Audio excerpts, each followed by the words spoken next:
everyone.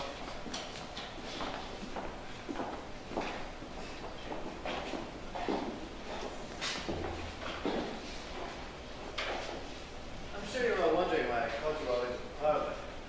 Well, it seems that Sean, the gracious host of tonight's dinner party, has been murdered! I have reason to believe that the murderer is someone in this very room. What if it was someone from outside and now he's gone? Shut up, Adam. I'm pretty sure it was one of you. Based on apparent motive and opportunity to commit the heinous act, I've narrowed it down to a single person.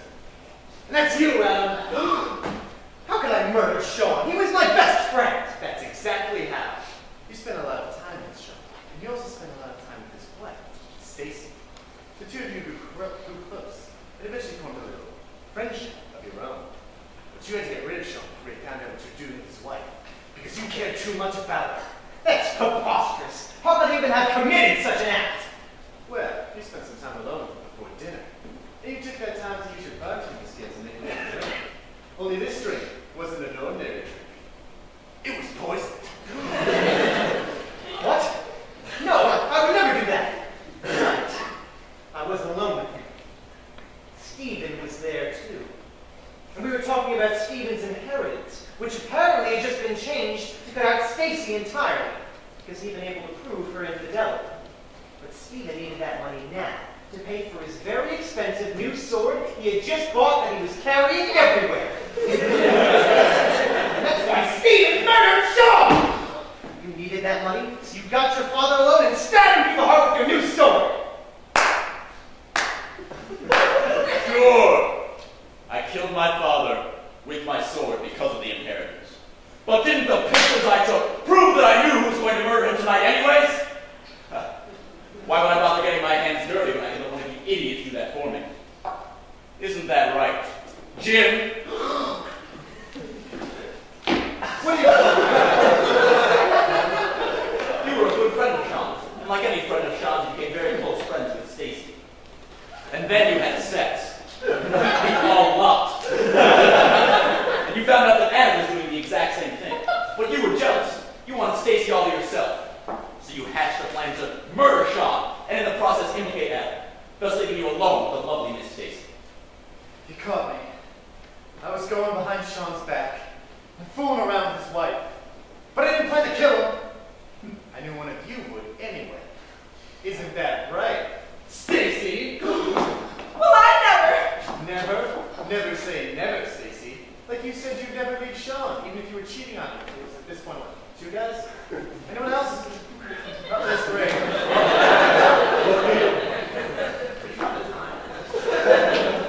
Anyway, you knew you couldn't leave Sean because he was cheating if you had to win.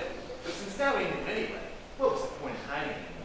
So, when no one was looking, you took your prize set of busts of famous presidents and bashed him over the head with William Howard Taft, the one with the biggest head. That's crazy! I would never murder Sean. Plus, I couldn't lift the Taft bus by myself. Oh, I knew you couldn't lift the bus by yourself. That's why you got help. From Claude!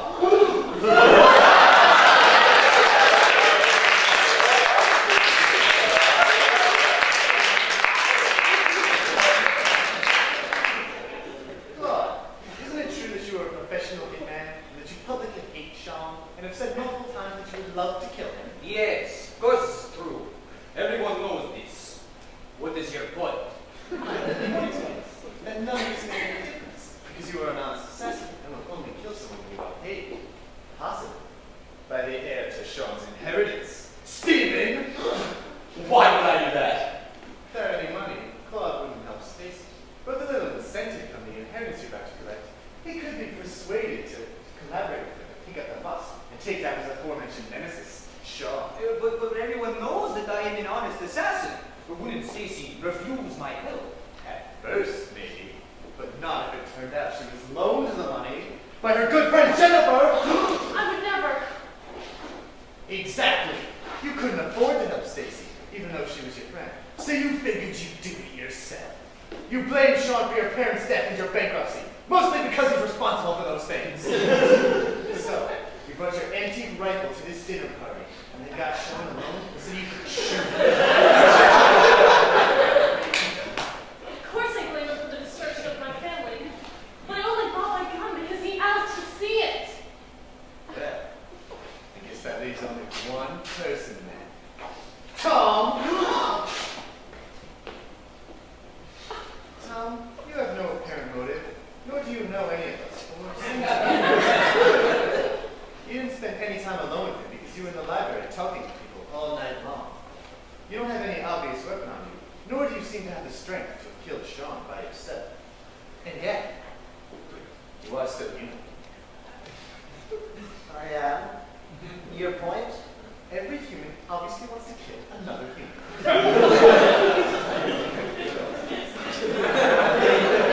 I knew that we would all accuse each other because we all distrust each other and have obscene amounts of public motive to kill Sean.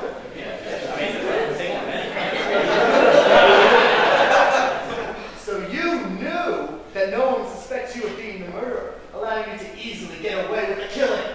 Yeah. If I didn't. How? Exactly. You have no weapon, thereby making this murder even harder to pin on you, which makes it even easier to get away with. So there's no evidence, no way to prove I did anything. Obviously, this implicates me further, but it also clears my name.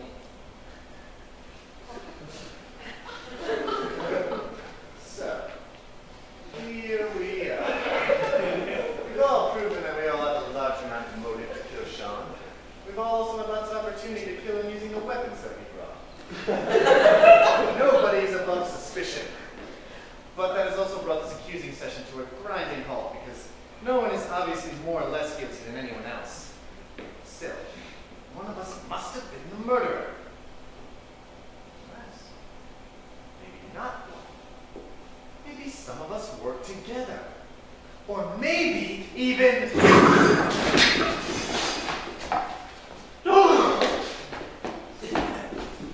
He's dead! Why, Jim? Console her! Alright. So it seems that whoever murdered Sean tried to cover it up by murdering Jim because he thought that... Or she. Right, because he, or she, thought that Jim was going to reveal his, or her, identity to the group. Right. So what was he saying right before he was murdered? I believe he was saying something along the lines of, maybe some of us work together. Or maybe even...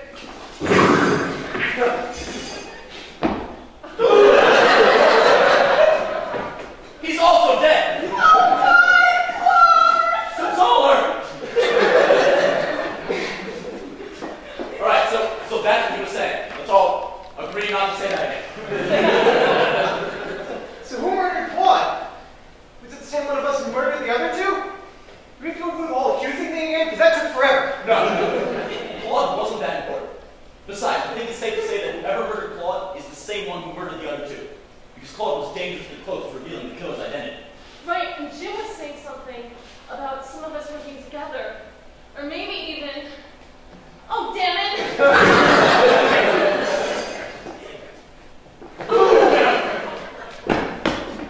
She is also dead. What? We weren't together. So wait a second. If you say any of the words she just said, then the killer, or multiple killers, or even, oh, I get it.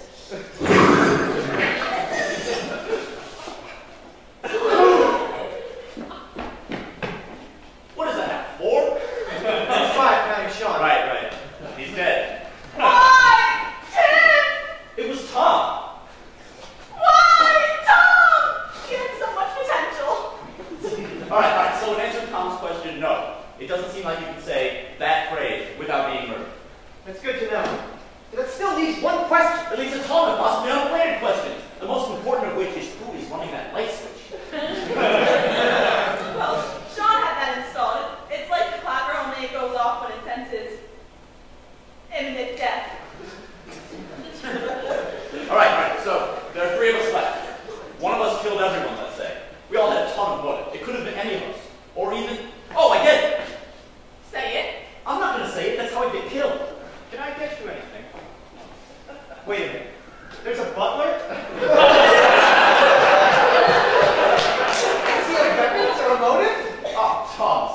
lot to get into right now, but it could very well have been him the whole time. I think you're all missing the point. You're all equally possible suspects. It makes sense that any, or all of you, not the damn lights.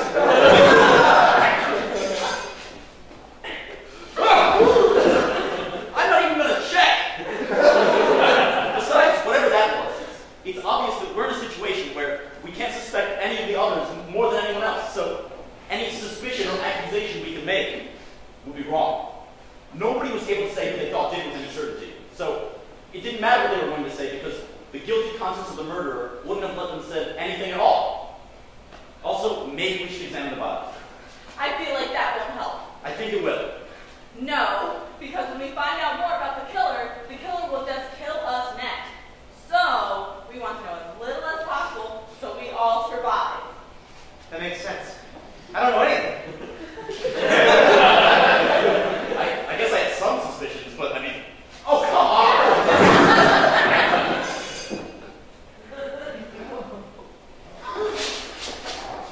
I have no idea who did this! Well, it should be obvious, shouldn't it?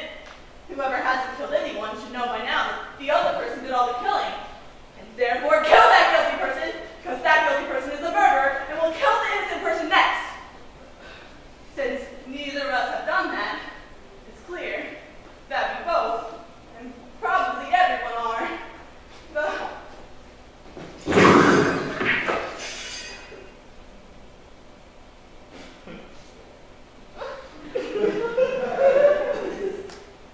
Oh my God. I killed them all. By myself. I'm the only one responsible. How can I live with this guilt? I killed 7 people and a butler. And it was just me, probably. I can't live like this. I have to end this. But I have to make sure that I use all the weapons so that whoever comes and investigates this has no idea what happened.